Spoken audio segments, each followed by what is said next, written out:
1945 was not a year of peace. It was a year of cartographic violence. When the guns of the Second World War finally fell silent, the war for the map began.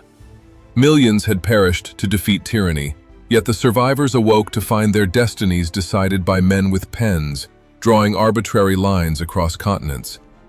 In the ashes of Europe and the shifting sands of the Middle East, the geopolitical landscape was entirely fractured. The year 1945 became the crucible where the modern world was forged. The architects of this new reality were the leaders of the emerging superpowers, the United States and the Soviet Union.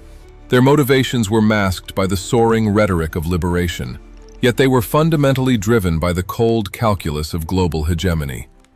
They viewed ancient nations not as homelands, but merely as buffer zones, resource hubs, and strategic outposts. The turning point was not a bloody battlefield, but a series of quiet, smoke-filled conference rooms. Lines were drawn across Europe, effectively splitting a continent in two.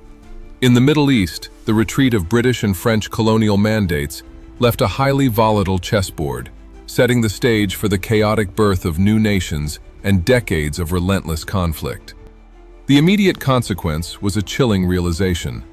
Liberation for some meant subjugation for others. An iron curtain rapidly descended, and proxy battlegrounds were silently designated.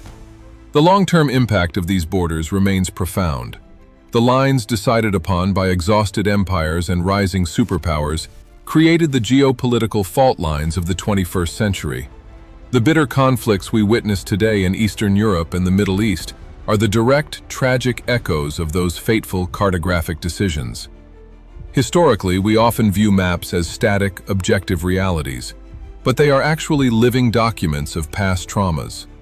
The profound tragedy of 1945 is that the very blueprint designed for global peace contained the dormant seeds of the next century's wars. Power is not merely the ability to win a military campaign, it is the audacity to redraw the world. Yet, history teaches us an enduring lesson. True peace cannot be drawn with a ruler on a piece of paper. It must be built in the hearts of those who are forced to live within those borders.